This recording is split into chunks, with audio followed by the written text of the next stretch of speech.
So the checkered flag again. Germany now trying to find a way past the raincoat again.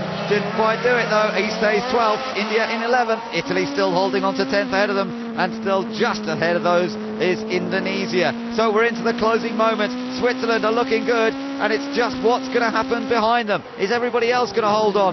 What Neil Yarni is thinking about is just keeping it cool, and you know what, there's another record to be matched here today. He will match Nico Hulkenberg's tally of race victories here this afternoon in terms of 9 race victories to his name.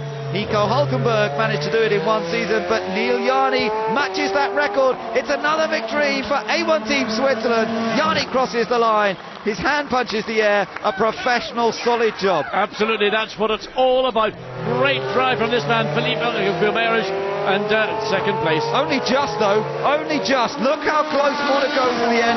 Look at the sense of relief for Emerson Fittipaldi for Team Brazil. Monaco 3rd, Netherlands 4th, Portugal 5th, and here comes Daniel Murad for Lebanon. Best ever result in A1GP, best result for Monaco by the way as well, but it's Lebanon taking points for only the second time in their long involvement with A1GP, and behind him it's Great Britain finishing in 7th place.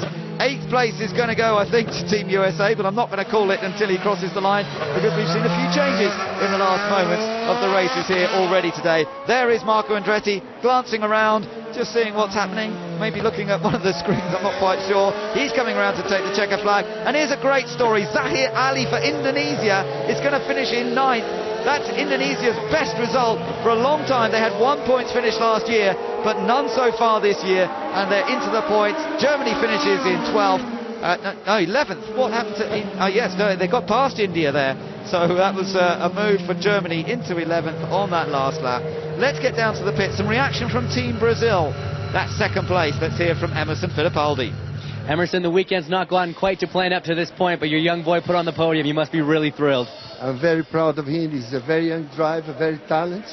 And the last 10 laps had a fuel pressure problem. That's why I'm so happy, because we are losing to Monaco. He couldn't do anything. We're losing 1 second per lap, but I'm very happy. Very happy. He's a very young, very inexperienced driver, but you guys have put your faith in him, and tell us how he's developed over the season. Better every race. He's so talented, and he's going to go a long way. Good, well, congratulations. So well done Emerson Fittipaldi, and well done Philippe Guimaraes, the 17-year-old.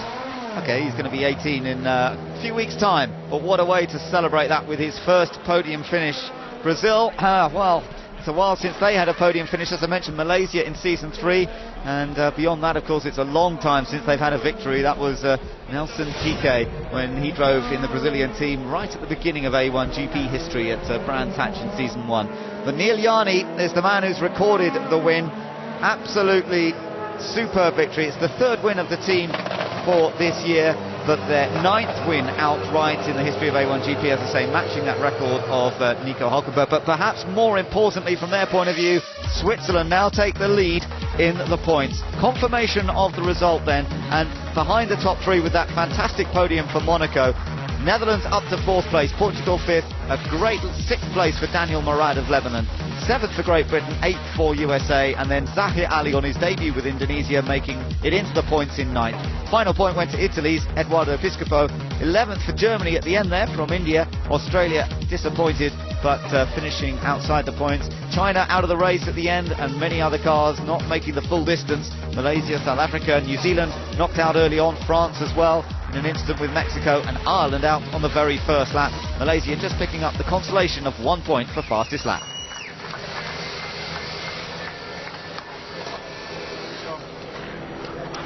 So everybody's made it back to Parc Fermé, and Neil Yarni, well, he knows this feeling extremely well, but what an opportunity, and now he is taking the team to the top of the points table.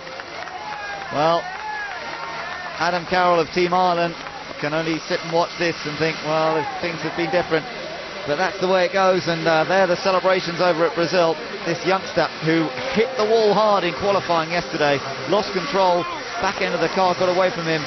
He hit the tyre barrier, wiped out the rear wing. It caused the red flag in the session, which of course a lot of teams felt completely affected their potential qualifying position.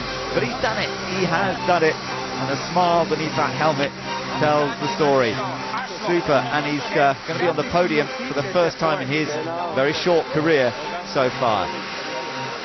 And Team Monaco's Clivier Piccioni is going to be down there as well. He drove a very, very strong race from pole position. They lost the lead at the first pit stop, if you remember. That's when Neil Yarni was able to get ahead, and then he lost out to this young Brazilian as well. But apart from that, he was able to stay with a podium finish, and that's good news. There is Clivier, looks pretty worn out after that long, hot, hard, physical race.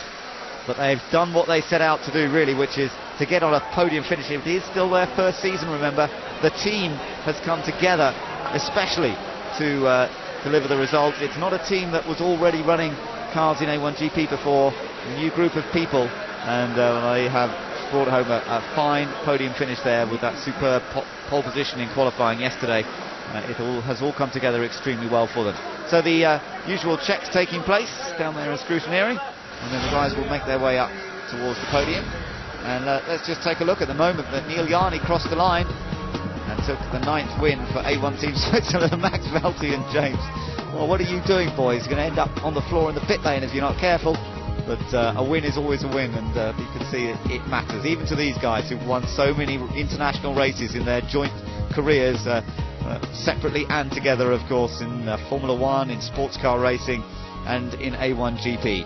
But every win matters, and Neil Yarni delivered today. He drove a very solid race, sensible in the early stages when he couldn't really hold Monaco. Monaco showed tremendous pace in the first few laps. There wasn't much Neil Yarni could do except just keep in touch and wait and see what happened. And his opportunity came, of course, at the very first stop when Monaco just didn't really get a very slick tyre change going. So that meant the lead change. Monaco moved up, well, back to second.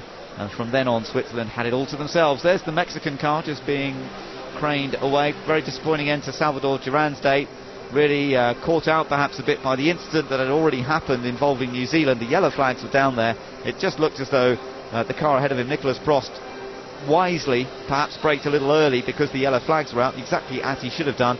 And maybe Salvador Duran, slightly unsighted, wasn't aware of the yellow flags perhaps, or the fact that Prost was slowing quite so much, and clouted into the back of the French car and went off as a result. So a disappointing end to the day there for Team Mexico. And a number of other teams also, as we know, didn't have a very good day here, with New Zealand out early, South Africa retired with some sort of electronic problem, I think, not quite sure the exact reason. China, another one that was out of the race early on. And of course, most significantly perhaps, Team Ireland, who have now lost the series lead. And next race at Portugal is going to be even more exciting as a result. Great performances all the way through the top 10. And one of the finest, I think, was that of Daniel Murad, who finished in 6th place for Team Lebanon, putting a pretty nightmarish weekend behind him. Let's hear from him. Dan, you've been quick all weekend long, but troubles in qualifying put you to the back of the grid, and you stormed through all the way up to 6th. Awesome job. Tell us about the race. Yeah, well, the race didn't start off the way I wanted it to. I had a problem getting off the line with the anti-stall again, so I was a bit back at the beginning of the race, but my pace was amazing. The car was so good, I didn't even have to put any effort in there.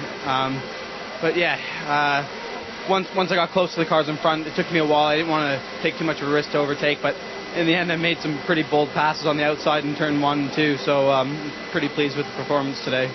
Some brilliant passes and more points for the season. Congratulations. Thank you. Yeah, great stuff, and fully deserved. And remember that a lot of the guys that are working with Daniel at Team Lebanon there were the guys who were responsible for the tremendous success of Team Germany a couple of seasons ago. They're working with a young talent in Daniel Murad, who's pretty inexperienced in many ways, but he's got that outright pace that is so important. Well, their smile says it all. He spoke to James Hinchcliffe before the race started and said his hope for this race was to finish on the podium. He started in 5th, and that is now 2 races in succession that he started 5th and come through to win. There is Philippe Guimaraes, a new face, if you like, for us to see on the podium. And here's a young man that Emerson Fittipaldi feels we're going to be seeing an awful lot more of.